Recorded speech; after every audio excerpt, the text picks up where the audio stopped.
types of physical anime. The first one, basic, overpowered MC save the world. And then there's the other type, where the author apparently woke up one morning and thought, you know what, let's completely lose our minds. And 2026 has given us some genuinely crazy ones. So sit back, get your popcorn or don't, and let's get into 10 physical anime that are completely insane.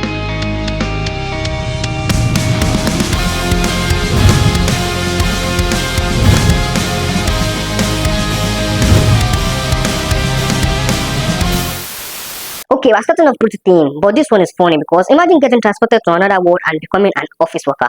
That's it. No legendary sword, no secret demon bloodline, no ancient god telling you that you are the chosen one. Just paperwork. Bro escaped his old job just to get another one. This guy office worker follows Senchiro Kondo, a regular bureaucrat who's suddenly thrown into a fantasy world, and while everyone else is busy fighting monsters and doing fantasy world nonsense, this guy is looking at the kingdom entire administration like, who the hell is running this place? And somehow his boring office skills actually become useful. Accounting, paperwork, organization, things that sound completely useless in a fantasy world suddenly become pretty important when nobody knows how to properly manage things. And that's honestly what makes this one work. It's not trying to make the MC the strongest person alive. It's just useful in a way that makes sense, which is refreshing. I mean, it's not exactly the craziest anime on this list, but it's a nice change of pace. Now, this one is basically the opposite of what we'd expect from an isekai. Most protagonists get reincarnated and immediately have about 17 problems to deal with. This guy, he mostly just wants to enjoy himself.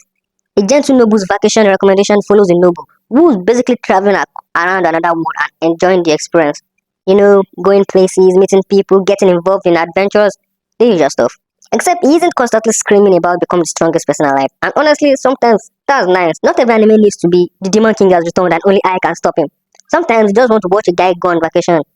Although knowing anime is peaceful, vacation probably won't stay peaceful forever. Because whenever an anime says something is gentle or easygoing, I immediately become suspicious. Anyways, this one came out in 2026, so it's another pretty fresh option if you are tired of watching the same Isekai recommendation from 6 years ago. Easygoing territory defense by the optimistic lord. This title is ridiculously long, but at least it tells you exactly what you're getting.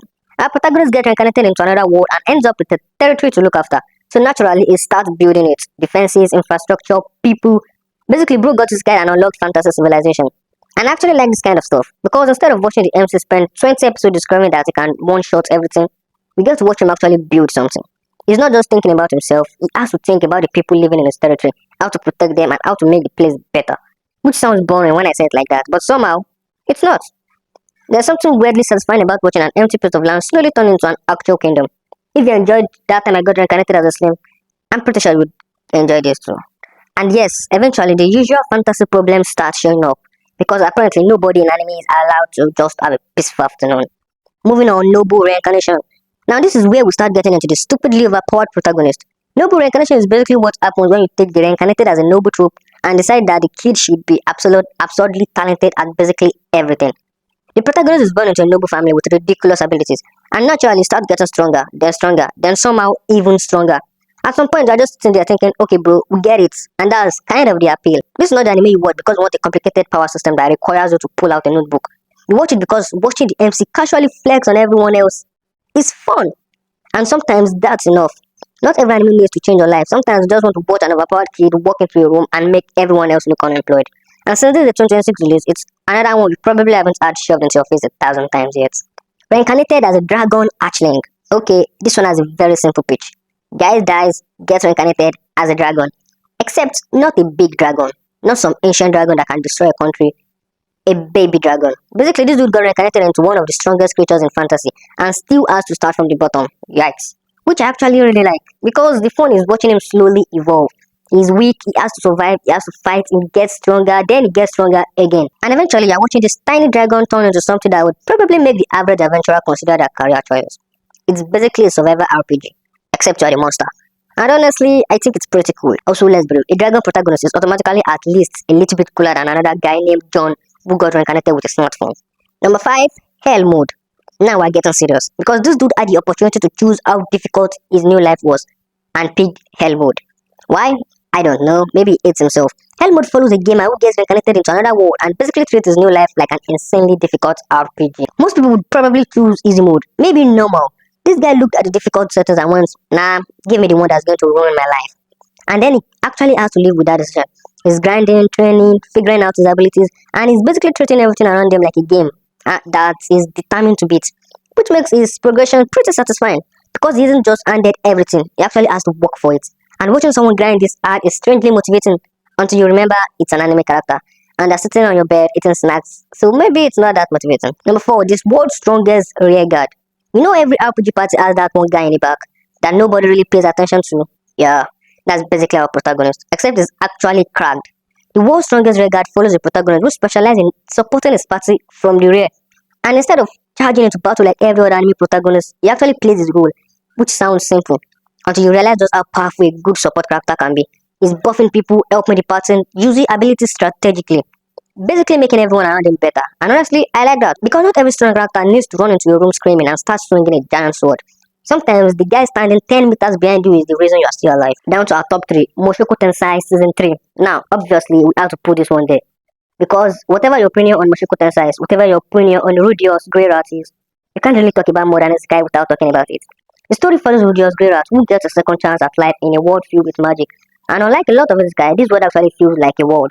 There are different regions, different cultures, characters that have their own problems, and things that happens actually matters later. That was one of the biggest reasons this anime stands out. It's not just MC arrives, MC gets strong, MC beats bad guy, roll credits. It's way more going on. There's way more going on. And yes, Rudios is still Rudios. So if you've watched the series before, you already know the comment section is about to be a war zone. But love it or hate it, the anime has had a massive influence on modern isekai. And with season 3 continuing in 2026, there's honestly no better time to finally see what all the arguments are about. Number 2, ReZero. And then we have Subaru, the man, the myth, the professional sufferer. Most isekai protagonists got transported to another world and become ridiculously tough. Subaru gets transported to another world and basically gets handed trauma. His ability isn't "I can destroy the universe." It's more like "Congratulations, you got another chance to fix everything." And that's what makes ReZero so good. Subaru isn't the strongest guy in the room. Half the time, he's not even the smartest. He has to figure things out the hard way. He makes mistakes, he gets things wrong, and when everything falls apart, he has to keep going. Since first continuing the story in 2026, so we're getting even more whatever horrible situation Subaru has somehow found himself in this time. And ladies and gentlemen, we're down to the one and only sentence to be a hero. Okay, this one is just ridiculous. The protagonist is a criminal, and his punishment is becoming a hero. That's the premise. You committed crimes. Cool, go save the world. Imagine getting sentenced in court and the judge goes, your punishment is community service. Then he adds, except the community is a fantasy world and you probably have to fight monsters. Yeah, I would appeal. Sentenced to be a hero follows Zilo, a condemned criminal who is forced into the role of a hero. And immediately you can tell this isn't going to be your usual wholesome adventure. He's not doing this because he dreams of becoming a hero. He's doing it because he's literally being forced to, which already makes the whole dynamic completely different. And the world doesn't exactly feel like a vacation either. It's dark, it's weird, and it has the constant feeling that something is very, very wrong, which is exactly what I want from a number one pick on a list like this. Because the best insane animes aren't just insane because they're loud. They're insane because you watch them and think, who came up with this? And Sentence to be a Hero absolutely gave me that feeling. It's one of those shows where you start watching because the premise sounds ridiculous, and then suddenly you're actually invested. And that's 10. 10 is Sky that proves we've officially reached the point where apparently anything can happen in another world. You can be an office worker, a dragon, a gamer, a noble, a support character, or a literal criminal who has been sentenced to become a hero. At this point, I'm just waiting for someone to get reincarnated as a child. And knowing this guy, that's probably already an anime. Anyways, which one are you watching? And if there's an Isekai anime I somehow missed, drop it in the comments. I'll probably add it to my watch list. And then complain that I don't have enough time to watch everything. Until next time, what's worth doing is worth doing well. This is Otaku Recommend. Find the next favorite anime.